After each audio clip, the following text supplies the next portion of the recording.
Okay, welcome back to part two. We're going to talk about population and settlement. Um, this region, more than any other region we're going to talk about, the main factor influencing where people are located is water. It's not a completely resource, it's a completely scarce resource, but as you can see very clearly, Egypt is one that I particularly use an example because of the concentration along the Nile River. But you can see in other countries as well that the populations are very limited. Morocco is a bit of an exception. Even surprisingly, Saudi Arabia is a bit of an exception, as well as some of the other up in the Anatolia Peninsula as well.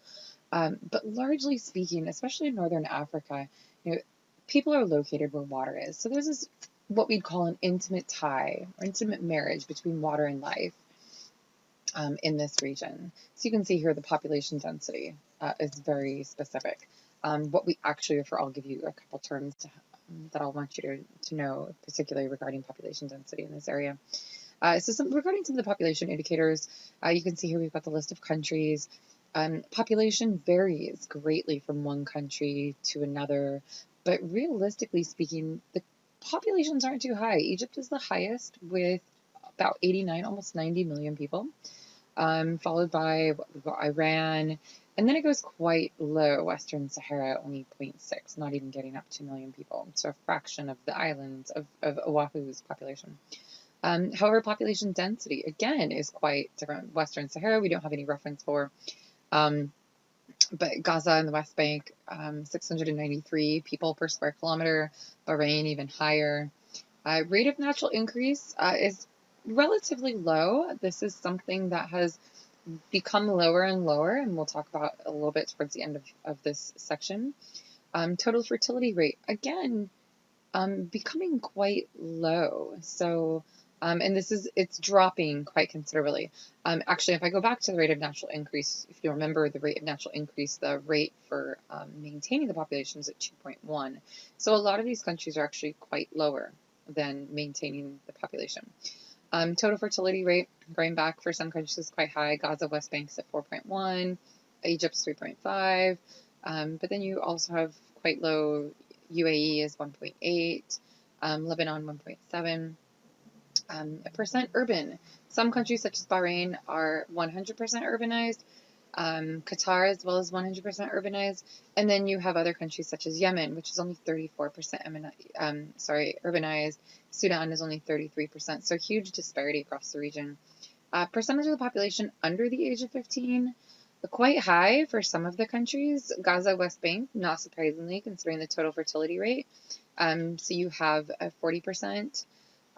So somewhat high for a lot of this region, 41% for Yemen. And again, this is a population that will come into age over the next 15 years, 10, 15, 5, 10, 15 years, expecting jobs. So this will have a huge implication here in the near future. Whereas if you look at the age of the population over the age of 65, giving us a good indicator of what the life expectancy is like, is quite low.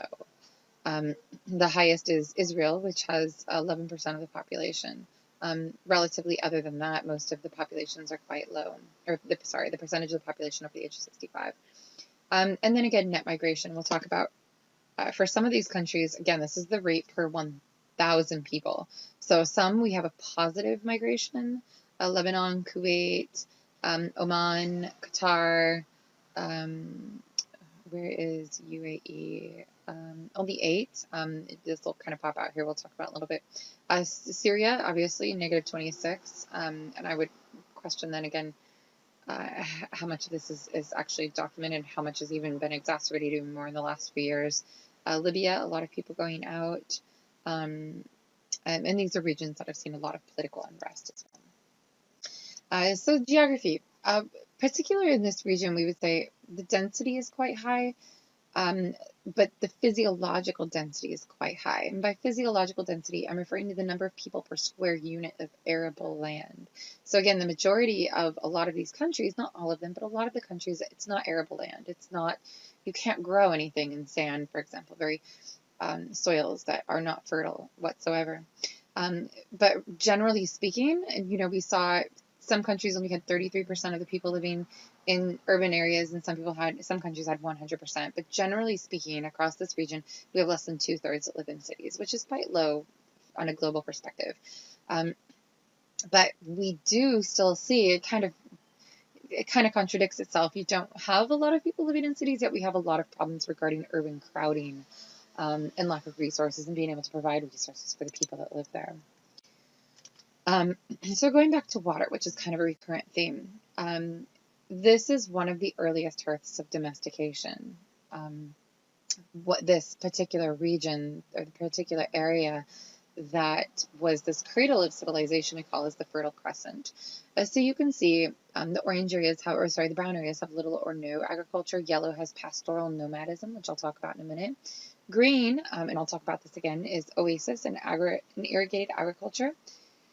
And then we have dry farming, which I'm not going to talk about. Vivek goes on quite a bit about dry agricultural practices and dry farming. So you can see there is still a lot of different types of nomadism.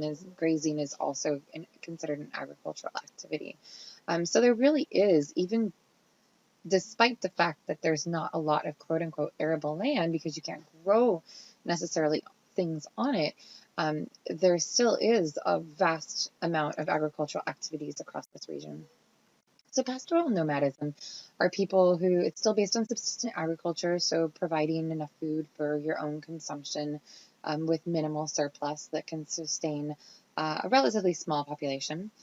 These are people who, nomads, right? So people who move around, don't necessarily have one established home or residence, and then they're taking their livestock with them. Transhumance is a particular kind of pastoral nomadism. So pastoral nomadists would follow, depending on basically climate, they would go to where there is enough areas and plants and shrubs for their livestock to graze off of. Transhumans particularly go to higher elevations. They don't necessarily just go from one area to another, but it's a change in elevation.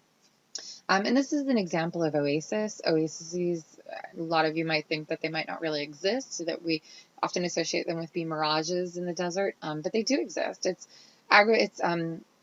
groundwater, which is actually quite high, so it's quite high to the surface, therefore allowing plants to grow naturally, but then also the water is extracted and then can support human populations as well as agricultural activities. So the urban landscape. This is a very unique urban landscape. It's very Islamic based cities. It's some of the location, this region holds some of the world's oldest urban settlements. And some of the characteristics, just to kind of mention on some of the characteristics regarding traditional Islamic cities that we see are, Mecca, for example, if you think about it, they're places of religious power. And there are strongholds regarding education as well. Some of the interesting characteristics, I've been to Spanish cities, which have, some of them have a strong influence from Islamic cities based on historical colonization patterns. But I've never been to this region. I'd love to go someday. But a lot of things we see are very narrow streets, which ultimately lead to a lot of privacy concerns as well. So these would be cities that obviously by thousands of years predated automobiles. So very distinct from our own cities in the, quote unquote, Western world. Some of the other things that we're seeing is growing demand for urban housing as people are moving to cities. And not only do you have to keep up with the demand of building and growing cities, but then you have to support the people who are moving in there. And then what I think a lot of people would characterize with this region are these huge, amazing, what we refer to even as dramatic new landscapes, especially in very oil-rich countries of the Persian Gulf. So Bahrain, a lot of people would refer to this as Qatar, United Arab Emirates as well. And as a result of this is what we're seeing in these very oil-rich countries is a lot of in-migration of foreign workers. And there's a few factors. We talked about push and pull factors. So there's a lot of push factors for people to leave their own countries, such as Philippines, Indonesia. We've got Sri Lanka, India, Pakistan, and Bangladesh. These are the countries, as well as Egypt and Sudan, providing a lot of the in-migration into these countries. But also, and it's not just Saudi Arabia, but this is an example here. Uh, but there's a lot of work opportunities that don't necessarily exist in their own countries. So some facts so you understand a little bit more. This is a huge phenomenon. We see rapidly expanding economies in these countries. These oil-rich countries are opening up jobs. The local population, however, cannot meet the demands for the jobs. So we're seeing what we are seeing for these jobs, relatively low level of education. So it's not necessarily jobs that are requiring high amounts of education. Women, and then we also have brain drain being a factor. So people wanting to leave these countries for Western countries as well. For a lot of these countries, based on work laws and labor laws, women tend not to be allowed in the workforce, especially for the type of jobs that they need fulfilled. And again, for the local population living in these countries, low paying service jobs are not necessarily attractive. So therefore, there are job openings and they're meeting these needs by bringing people in. So we call these differentiated guest workers.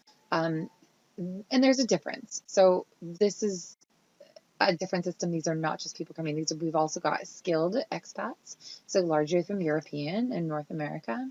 And then we've got the low-paying service jobs, where the map showing where all the countries people are coming from. These are the kind of jobs they're coming to fulfill. So largely construction, domestic labor jobs as well. So within the region, people are coming largely from Palestine, Egypt, Yemen, Iran. And then they're going to, or sorry, I got that backwards. They're coming from Pakistan, India, Sri Lanka, Philippines, Indonesia, and Ghana. And then what you see, because this is a huge cultural clash, and we're talking about millions of people even coming in, so you have vast amounts of people coming in as these types of guest workers, you obviously get a lot of cultural clashes as well. So just to give you some information, 7 million of the 25 million people living in Saudi Arabia are guest workers. It's a huge, huge percentage of the population.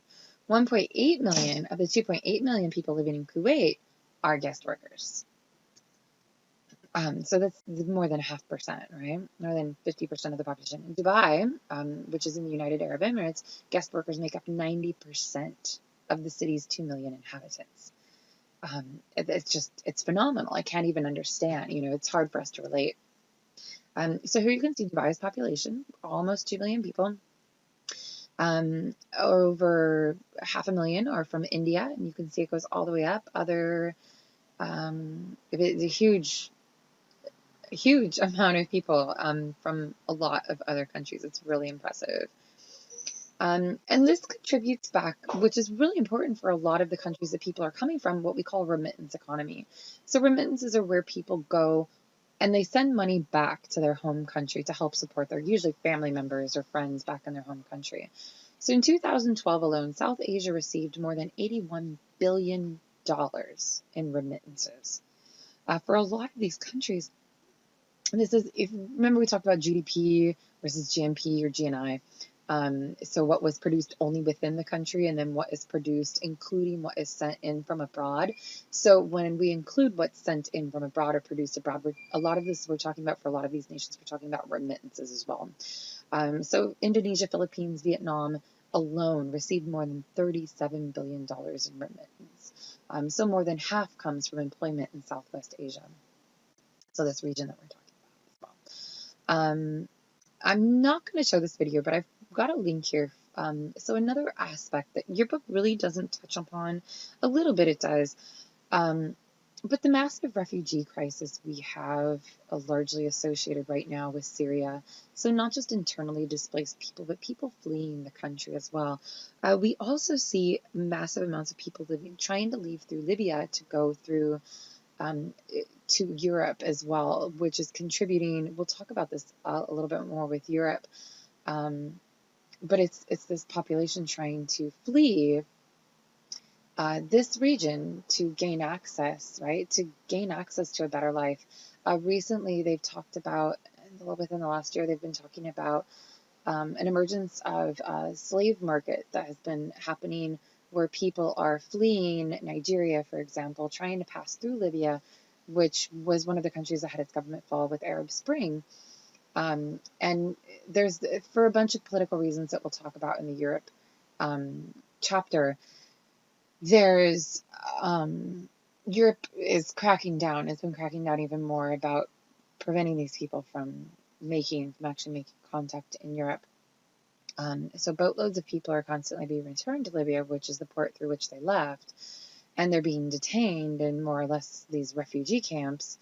And as a result, these people, it's a very corrupt country. The government is really unstable, and these people have been being sold. There's been videos that have been released and showing contemporary slave markets. Um, so I'm not going to talk about this too much, but go ahead, please watch this video. Take a few minutes, watch the video regarding the refugee crisis that we have going on. And it's not just in this region of the world, but this is a really good region to talk about this topic. To give you a little bit more information, globally, there's at least 152 million people in need of humanitarian aid. That's larger than the entire population of Russia, almost half the population of the United States, to kind of give you a bit more of a frame of reference. 115 million people lack basic health services. 94 of them, so this is just of the refugee situation, 94 million lack water and sanitation services. 34 million lack access to education. And addressing those needs will require $23 billion, if not more. But currently, humanitarian appeals, so this is just appeals, only about not even 31% of those are funded. And it doesn't necessarily mean that everything is being requested. So of the 65 plus million people that have been forcibly displaced from their homes, 60% of them are hosted in the world's most fragile states. So leaving Syria and going into a border country that's also been in conflict doesn't necessarily mean they're going into a better situation. The same thing we talk about the Rohingya leaving Myanmar and going into Bangladesh, for example. Just a couple more pieces of information. There's 18.8 million people in need of humanitarian assistance in Yemen alone. That's nearly the population of the state of New York. Yet the 2017 humanitarian appeal for Yemen is only 29% funded. So again, if this is a huge international crisis, which I'd say largely speaking we aren't aware of in this country. The 36 most fragile countries around the world account for just 2.6% of the global domestic product, but host 71% of the world's population of internally displaced people. So internally displaced are people who have not fled their country but are actually staying within their country. Refugees are when you leave your country. The United States accounts for some 23% of global GDP, but hosts just 1% of forcibly displaced people globally, and around 4% of all refugees and asylum seekers. We have very strict policies against accepting asylum seekers, and this has even gotten much stricter in the last few years. Similarly, in the European Union, member states account for around 24%, so quite similar, the whole entire European Union, 24% of the global GDP, but host only 5%, so a little bit more than we do regarding internally displaced or forcibly displaced people globally, and around 15% of all refugees. So again, quite a higher number, but not a lot. In South Sudan, which is considered the world's most fragile country, the newest country as well, hosts 219 displaced people for every 1,000 inhabitants. By comparison, the UK, Canada, and Australia each only host 3 people for every 1,000, so a huge disparity. And again, you can see it kind of, we're barely scratching the tip of this problem. We could have a whole entire course on it, but just to give you a little bit more information regarding this global crisis. Just quickly talk about the shifting demographic patterns we've seen, population pyramids for each region. I think if you look at the UAE down there, it's phenomenal. And I'll explain this. We were in class, and obviously sit here and ask, why do you think? And as we just talked about, for Dubai alone, was it 90%? I have to go back and think. 90% of the population is considered foreign workers. And again, the majority of those foreign workers are also male. So that's why we get this really super, super wonky population pyramid. Some of the other things, again, as we see with every region, we see quite varied patterns from one country to the next. What we have seen in some countries is a rapid decline in fertility. Iran especially went from like the previous generation having about 5 kids on average for each fertile woman or woman of fertile birthing years, total fertility rate to a little bit less than 2. So it's dropped drastically, which you can see. And then, we still do see higher than average growth in poor rural areas. A lot of these countries have very pyramid-like patterns, so much more like what we see here with Egypt, so a very large population. And that is it, and we'll continue with part 3.